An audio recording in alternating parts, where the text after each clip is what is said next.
found out something crazy about the origins of Nigeria that shocked the hell out of me. Nigeria was never meant to be a country. It was something else entirely.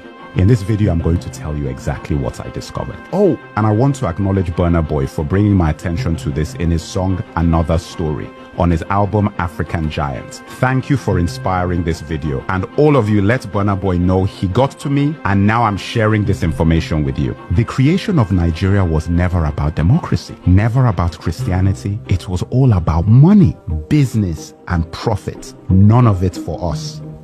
Pay attention. The area now known as Nigeria was called the Slave Coast up to 1870. This was the point at which the British had stopped slave trading and moved on to palm oil as their primary commodity out of Nigeria. One of the main suppliers of palm oil was the Benin Kingdom, and you have to watch my video of one of the greatest African kings most of you have never heard of, Oba of Oranwen.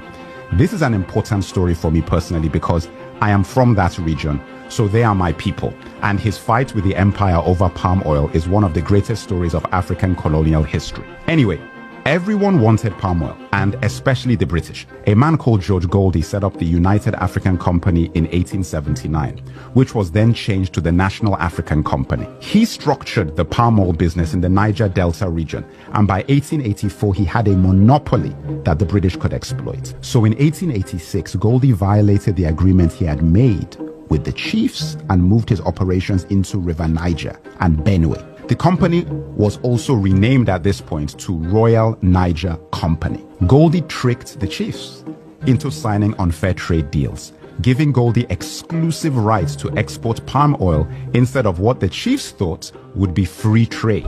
These contracts were written in English, a language we didn't understand, and based on laws that were not our own. Now guys, this is similar to something I learned when I was in university about the deals done with the Native Americans in what is now known as the United States of America. A very similar thing where deals were done in contracts in English with laws that had nothing to do with the Native Americans. There was a meeting called the Berlin Conference in 1884 to 1885, set up by Germany's first chancellor, Otto von Bismarck. This was where the colonial powers discussed how to carve up Africa and structure trade across the pieces of our continent that they would take. We were not a part of this conversation. The best way to think of this is like the NBA drafts.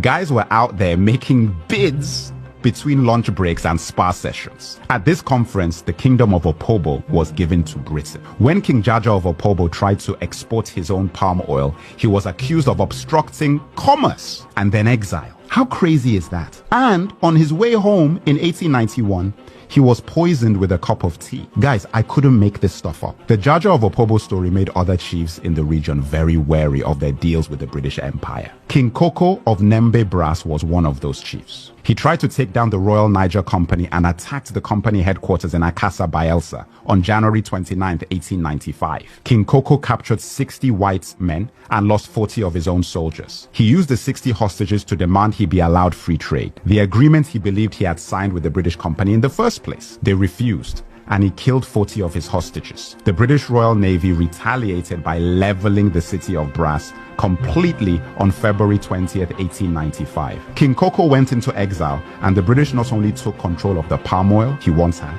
but also fined the people of his kingdom £500 as well as confiscating their weapons. Tragically, King Koko committed suicide in exile in 1898 after being branded an outlaw by the British company that had taken his kingdom, palm oil, and reputation. The Royal Niger Company sold its territory to the British government for £865,000 in the late 1800s. This territory was known as Nigeria.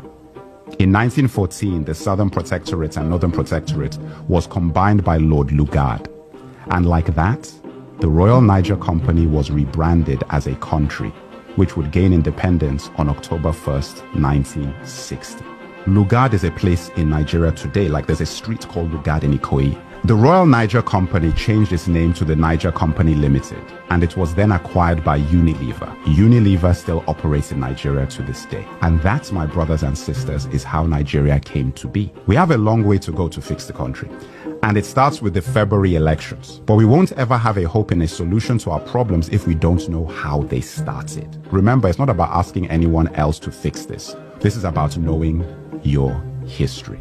Nigeria was never a country we created. It was a company designed by colonizers for profits. And a lot of the infrastructure put in place for that siphoning of resources out of our land are still very much in place today. Crude oil simply replaced palm oil, and soon lithium may replace crude oil. I feel angry not just for what happened to my ancestors, but the fact that I wasn't taught about this in school in Nigeria, and that our children are not being taught about these things now. Every Nigerian going to the polls should know everything about who we are and what we're up against and the creation of Nigeria. I would like to take this moment to thank all my followers and subscribers, all my supporters and the community we are building around knowledge and truth. You are all appreciated, and I take none of you for granted. If you found this video informative, like, share, and subscribe, and make sure to follow my YouTube channel, link in the bio.